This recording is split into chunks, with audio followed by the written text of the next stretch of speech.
Kemarin itu Pak Prabowo pidato. Beliau sampaikan bahwa beliau tahu siapa yang bayar demo. Yang paling menarik nih, ada fenomena mahasiswa yang disewa seperti yang kasus UBK kemarin. Tanggapannya gimana? Kemarin itu Pak Prabowo pidato. Beliau sampaikan bahwa beliau tahu siapa yang bayar demo. Mungkin beliau tidak hanya tahu, tapi beliaulah bagian yang terlibat untuk membayar demo-demo itu. Baru kali ini loh, ada program yang dibela mati-matian sampai ada mobilisasi massa untuk mendukung program ini.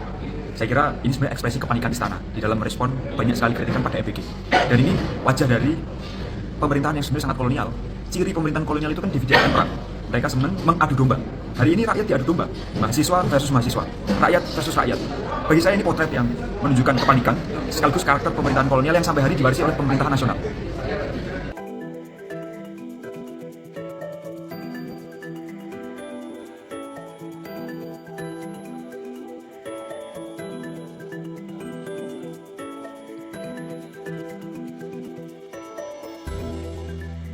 Yang paling menarik nih, ada fenomena mahasiswa yang disewa seperti yang kasus UBK kemarin. Tanggapannya gimana? Kemarin itu Pak Prabowo pidato. Beliau sampaikan bahwa beliau tahu siapa yang bayar demo. Mungkin beliau tidak hanya tahu, tapi beliaulah bagian yang terlibat untuk membayar demo-demo itu. Baru kali ini loh, ada program yang dibela mati-matian sampai ada mobilisasi massa untuk mendukung program ini.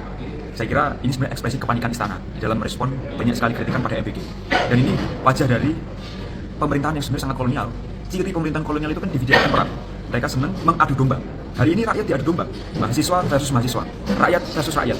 Bagi saya ini potret yang menunjukkan kepanikan sekaligus karakter pemerintahan kolonial yang sampai hari diwarisi oleh pemerintahan nasional. Saya ucapkan terima kasih kepada orang-orang yang melaporkan saya. Momentum ini memang bagus untuk mereka yang ingin mempersembahkan loyalitasnya kepada Pak Presiden Prabowo. Saya berharap, berdoa, semoga Pak Presiden memberikan apresiasi terbaik kepada mereka. Saya pribadi akan tetap fokus pada hal-hal yang substantif, pada hal-hal yang strategis. Ya, apabila kita diundang oleh kepolisian untuk datang, ya kita akan datang. Kalau kita diminta untuk memberi keterangan, kita akan berikan. Saya akan pakai energi dan waktu saya secukupnya untuk melayani laporan-laporan ini. Biasa saja, santai saja. Indonesia ini kan rumah bersama yang hampir semua bagian bangunannya itu hampir roboh. Satu-satunya cara untuk menyelamatkan adalah dengan memastikan setiap anak bangsa itu berperan. Salah satu peran yang saya ambil adalah menjadi warga negara yang kritis, yang tidak rela apabila mereka yang kita perintah untuk memperbaiki bangsa justru malah menghancurkan bangsa. Alhamdulillah, saya masih keliling ke daerah-daerah untuk ketemu dengan teman-teman mahasiswa, ketemu dengan gerakan masyarakat sipil, membangkitkan kesadaran politik, terutama untuk sadar bahwa pemerintahan hari ini memang harus diawasi dengan cara yang tidak biasa. Karena kerusakan yang mereka lakukan juga dengan cara yang tidak biasa. Saya tetap bersyukur masih diberkahi oleh Tuhan Yang Maha Esa, keberanian untuk mengatakan apa yang menurut saya harus dikatakan dan melakukan apa yang menurut saya harus dilakukan. Ya, Aliansi BEM Fakultas Bersatu menuduh saya macam-macam. Saya terkait dengan siapalah. Ya, saya baca itu di beberapa media. Pada prinsipnya begini, jauh sebelum kita bicara soal substansi, mari kita pertanyakan siapa yang bicara. Kan itu adalah Aliansi BEM Fakultas Bersatu. Yang aliansi itu saja saya baru dengar ketika mereka menuduh saya macam-macam itu. Sesudah mereka lakukan konferensi pers dengan Aliansi BEM Fakultas Bersatu itu kan kemudian banyak yang speak up, terutama kampus, organisasi yang mereka klaim mereka adalah pimpinannya. Kemudian ada ketemu fakta, ada yang sudah bukan mahasiswa tapi masih mengaku mahasiswa. Ada yang bukan ketua BEM tapi mengaku ketua BEM. Bahkan yang paling lucu adalah ada yang kampus itu tidak ada BEM tapi dia mengaku sebagai BEM. Organisasinya saja tidak ada. Lah kok dia mengaku sebagai ketuanya? Ini kan satu hal yang saya kira harusnya jadi catatan ya bagi pihak-pihak yang pengen menyebarkan penggiringan opini sekaligus fitnah. Yang mbok pinter dikit kalau misal mau lakukan fitnah. Rekan kita di Universitas Bung Karno memutuskan menjadi pengkhianat dengan menerima imbalan karena mau ketemu dengan Mas Wapres Gibran. Saya kira sebenarnya jauh daripada yang tampil di publik, potret-potret yang seperti ini juga banyak terjadi, tetapi tidak semua kita mampu memahami. Tidak semua dari kita mampu mengetahui. Catatan saya bagi teman-teman yang hari ini masih berjuang, coba kita mari membaca ulang perjuangan kita. Kalau kita memang tidak siap dengan rasa keprihatinan, kita tidak siap dengan kesulitan, maka sebaiknya tidak usah berjuang karena akan berakhir sebagai pecundang. Prinsipnya begini, setiap hal yang saya alami sebagai bagian dari proses perjuangan ini kan tidak jauh dari yang namanya teror. Ketika ada upaya untuk melacak saya dengan alat yang sangat biasa, sehingga saya bisa menemukan itu, menurut saya pesannya jelas, supaya saya sadar bahwa ada kekuatan tertentu yang sedang melacak dan mengintai saya. Dan itu hanya satu dari sebagian banyak yang mungkin tidak bisa saya ceritakan publik. Saya pribadi memilih untuk tidak melaporkannya ke polisi, karena kalau saya melaporkan semua hal yang mengancam saya, terlalu banyak yang harus dilaporkan. Umur 27 tahun, mantan relawan pemenangan Prabowo Gibran mendadak jadi komisaris PT Pertamina Retail. Bayangkan, Ginka Febrianti, seorang perempuan berusia 27 tahun, mendadak diangkat menjadi komisaris PT Pertamina Retail. Rakyat biasa menangis melihat ini. Mau jadi staf saja harus lewat seleksi berlapis berbulan-bulan. Bahkan lulusan kampus top dengan pengalaman 15 tahun belum tentu bisa capai level komisaris. Lalu apa kualifikasi perempuan ini? Nol pengalaman korporasi dan tak ada rekam jejak di industri energi. Transkrip nilainya pun biasa saja di kisaran 3,0. Ternyata kuncinya ada pada jaket relawan. Ia adalah koordinator nasional relawan Bison pemenangan Prabowo Gibran. Parahnya, ia juga terseret skandal membayar 70 orang masa demo bayaran. Kasus hukumnya menguap, malah diganjar kursi BUMN. Benarkah loyalitas kini mengalahkan kompetensi? Usai ketemu Wapres Gibran, Ketua BEM FH UBK akui terima 20 juta. Ketua BEM Hukum Universitas Bung Karno Muhammad Abdi yang awalnya sok heroik bertemu Wapres Gibran kini menanggung malu. Sebelumnya Abdi bangga diundang Gibran ke Istana Wapres dan mengklaim demo dengan beberapa tuntutan. Nyatanya itu omong kosong.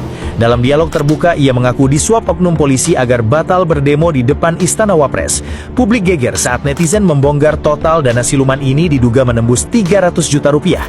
Lebih gilanya Abdi mengaku uang 20 juta yang diterimanya barulah panjar sebesar 20%. Uang tersebut dibagikan ke sejumlah pihak, ketua dan wakil BEM FEB, 2 senior, dan sisanya untuk kebutuhan selama aksi mahasiswa. Akibat pengkhianatan ini, Abdi diduga kuat dikeroyok dan diamuk oleh rekan mahasiswanya sendiri. Apakah idealisme aktivis kini resmi tergadai cicilan aparat? Pasti Bung Karno malu melihat ini. Tulis opinimu dan follow orang dalam update.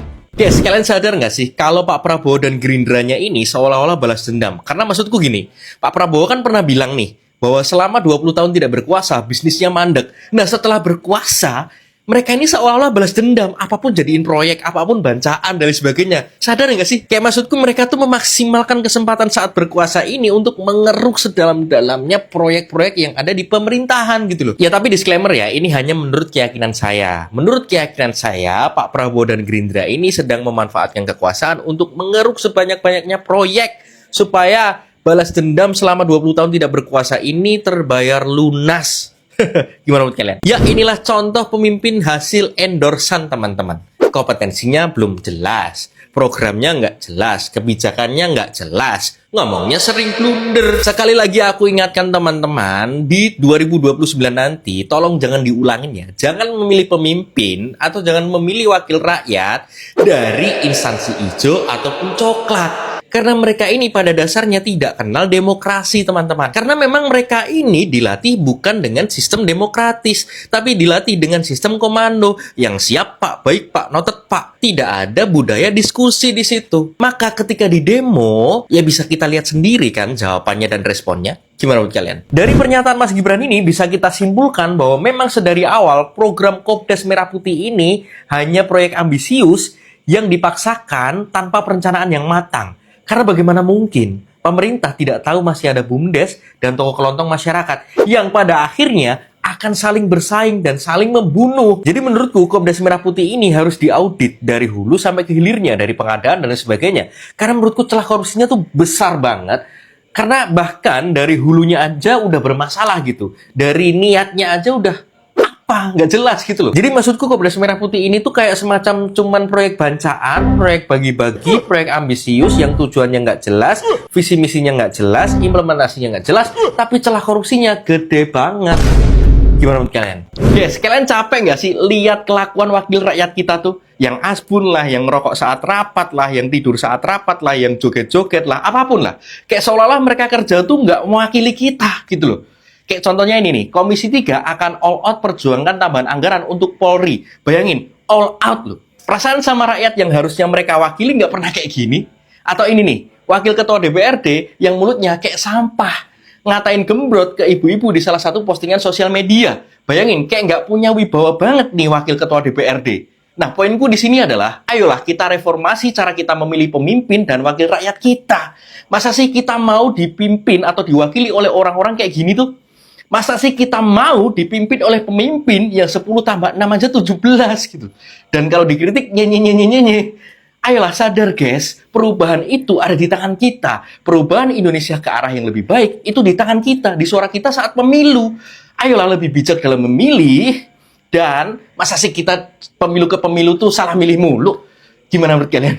Ya, sekalian sadar nggak sih sebenarnya masalah utama di Indonesia ini adalah komunikasi. Jadi rakyat maunya apa, pemerintah maunya apa, itu nggak nyambung. Maka jadinya rakyat menganggap pemerintah nggak bisa kerja, pemerintah menganggap rakyat ini banyak maunya, berisik.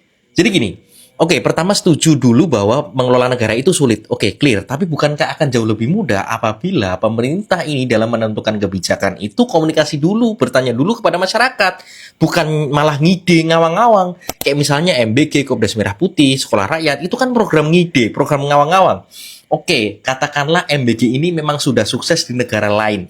Tapi kan belum tentu MBG itu benar-benar dibutuhkan oleh masyarakat kita. Maka terbuktikan MBG sekarang itu banyak diprotes, banyak didemo karena mungkin ada korupsinya dan lain sebagainya. Nah, maksudku kenapa pemerintah kita dalam membuat kebijakan itu nggak tanya dulu, nggak komunikasi dulu kepada masyarakat? Karena kan kita udah sepakat menggunakan demokrasi, kita udah sepakat menggunakan republik, kenapa nggak tanya aja kepada masyarakat?